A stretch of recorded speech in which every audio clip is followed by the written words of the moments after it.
Greetings travelers that want 100,000 Primogems. Today is day 18 of me traveling back in time on a new account in order to obtain 100,000 free-to-play Primogems. We've reached 22,825 Primogems thus far, and we're on our way to completing all of the Inazuma World quests. Before we began our day, we did some daily commissions for that sweet, easy paycheck. First, we got rid of another Abyss coat. Then, like every video, we ruined some Helichor's days and also beat up some slimes. Finally, we returned to Liyue Harbor and spoke to Little Meng, and we joined him at Boo Boo Pharmacy and gave him some mints to make medicine. After that, we returned to Catherine and obtained 60 Primogems total for completing the commissions. Next, we went to Asase Shrine and spoke with Neko, who wanted us to hang the bells around the shrine. We put up 3 of them and returned to Neko, who gave us 20 Primogems full of work. Since we completed the Sakura Cleansing Rituals a few days back, we can start on a hidden quest that will give us some nice amount of Primogems, and also a new 4-star craftable weapon, Amenoma Kageuchi. First, we had to teleport to Jinren Island and climb on top of the mountains to rescue someone trapped in a cage. We had to fetch the key that was hidden on top of a tree to unlock the cage. He introduced himself as Simon Jiro. Oh, your name rhymes with Paimon. Are you an emergency food too by any chance? Anyways, we had to find some old stone slates. After we collected all 4 of them, Simon told us that there was a secret 5th one hidden away somewhere that we had to retrieve in order to obtain the treasure. So as gullible as we are, we set off to find the last one. After discovering that we got scammed, we went back to confront the scammer, but he was already gone. We found him back in the cage again, this time kidnapped by some Kairagis. But since we are nice, we attempted to rescue him. The first few enemies weren't that difficult, but after we defeated the treasure hoarders, the Fatui spawned and gave us the hardest time. All of the Fatuis were assembled, and our elemental coverage weren't enough, so we had trouble against a few of them. Melissa even got 1 punch, and I had to revive her with some food. But after around 10 minutes of struggle, we finally defeated him. We then rescued Simon, and he gave us the real key to the treasure. Cool, the treasure is a bunch of these mushrooms. Moving along, we started a quest to repair the Jade Chamber. We first listened to Ningguang's speech and later met Senher as well. Since Senher was hungry, we took her to Boo Boo Pharmacy so she could have dinner. After that, we went inside a domain to look for the Jade Chamber parts. Senher joined us as a trial character so that we could use to defeat some enemies that were guarding the ancient array cores. The domain made me feel pretty calm with both the background scene and the music, so I was enjoying the view too much when this happened. Wait, I actually die?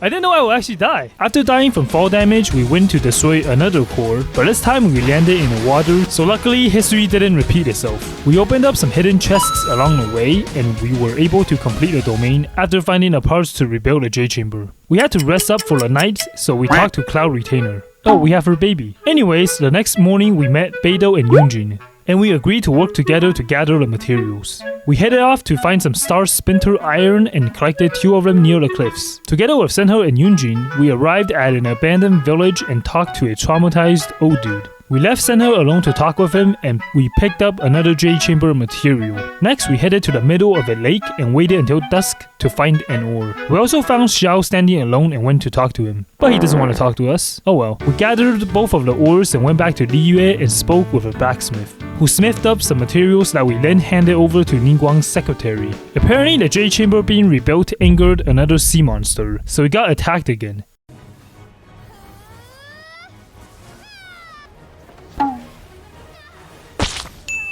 Nice try, Lumine. Together with Senher, we fought against the sea monsters and gave them a nice massage, and successfully defended Liyue once again. We got 60 Primogems and whatever this is for completing the quest. Alright, time for the game plan. It's the last week of the Genshin's version 3.1, so we're gonna finish all the events so we don't miss out on any of the limited time Primogems. Luckily for the Wind Chaser event, we can have one other person to help me in co-op to make it easier for me, so I can hopefully find someone to help me with them. There's also another event that is located in Sumeru. Thankfully, we can just use a quick start option to skip the story requirements to start the event. We can also start the Inazuma weekly reputation quests and try to get our reputation to level 6 so we can unlock the Inazuma treasure compass to have an easier time grinding the chests. Our Dragon Spine Frostbearing tree is almost level 8 as well, so we can collect the Crimson Agates to unlock the Crimson Wish in order to upgrade our tree. Since the Wind Chaser event has a total of 5 different stages, I enlisted one different person from my Twitch stream to help me with each of the stages. The event was quite simple, we just had to collect the coins and also complete some Wind Grasper challenges along the way. First, we have Aussie here to guide me through the first stage. It was pretty straightforward, so we quickly completed all of the challenges and gathered enough coins to complete the stage. The second stage was built a bit different, but with 2 people, it was not really that hard. My co-op teammate left me to defeat all the Hilichurls by myself, but I guess that was deserved since the Hilichurls are seeking revenge against me. In the end, we completed the stage pretty effortlessly. On the third stage, there was a mini puzzle that I had to complete, but in co-op it was easier, and my co-op partner was able to raise the platform for me to collect all the animal particles. It was pretty smooth sailing from there, and we easily completed the next stage. My fourth co-op partner had Venti, so I could navigate through the domain pretty easily. I got a bit lost towards the end and had to get rescued, but we got lots of time to complete the domain, so no worries there. The last domain was a bit different since there was combat in the beginning. After defeating the Hilichurls, I had to collect all the coins before we could continue. In the end, we were able to complete the quest, and we got 400 Primogems total from all the stages. Next, I went to complete the Inazuma reputation quests. There was one I had to defeat Sparky the Electro Lava Troll. He was pretty tough, but my Kaya beat it pretty easily afterwards, until Sparky immediately respawned for revenge. Wait, this... In order to prevent this from happening again, I decided to defeat it as humanely as possible, so I thought of this. I'm leading the boss, like, towards the ocean, and maybe he'll drown. Come on.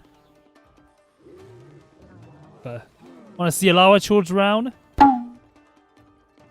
Once I smell... Alright, I admit it, that was pretty evil. There was also the Star Seeker event where we had to use a limited time gadget to track down the star gates. With a quick start feature, we could just start the event without completing the Sumeru Archon quests. There are in total 7 different parts, so we found the first future star pretty easily, as it was just sitting on a cliff. The second part, however, I'm already done with one of the parts, so it's easy, right? Don't think that is out. Yeah, I forgot to explore the desert.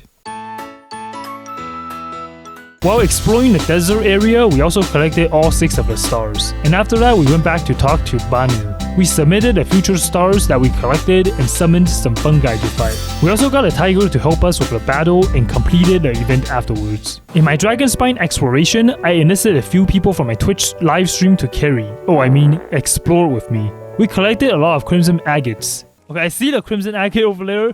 I'm gonna start to glide there before I die. I know Violet is coming towards me with Kokomi. No, please. This is why people hate Dragonspine.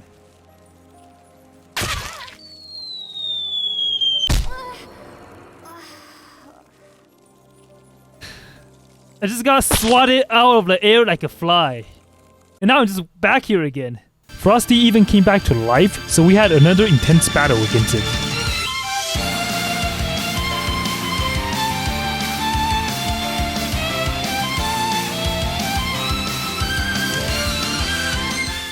After defeating Frosty, he left us with a luxurious chest that contains 10 Primogems and also some Crimson Agates. This allows us to raise our Frostbearing tree to level 8, and we unlock the Crimson Wish system that will make collecting Crimson Agates easier. The Crimson Wish is kinda similar to commissions, but instead of Primogems, each quest we complete nets us 1 Crimson Agate. Luckily, I had people back to join me in co-op again, and we were able to defeat the opponents pretty easily. So yeah, if you ever want to come carry me, make sure to join my Twitch streams. And thanks again to the people that helped me. Alright, we completed a lot of things today, so now let's check up on our Primogem count for now. 24,680. We got around 2,000 Primogems since the last video, so now we're around 24% of the way to completing our final goal of 100,000 Primogems. Speaking of which, in case you don't know, I'm making a bet with you guys. If I reach 150k subscribers before this account reaches 100k free-to-play Primogems, I'll have to whale 100,000 Primogems on my Asia account. So if you want to see me lose the bet and make my wallet cry, or just want to join along this Genshin series, make sure to subscribe and I'll see you in the next one.